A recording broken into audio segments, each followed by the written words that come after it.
Hi! In front of me is Motorola Moto E6i, and today I would like to show you how you can change default apps.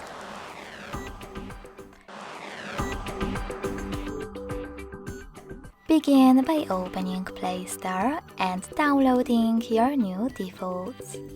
I already did that, so I can go into Devices settings right away. In those settings, click on Apps and Notifications. Select the default apps and click on one of those sections, in my case, Browser app.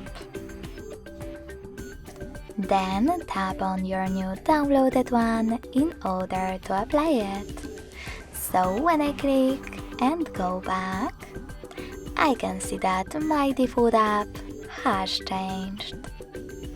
Thanks so much for watching. If you enjoyed this video, don't forget to leave a like, comment and subscribe.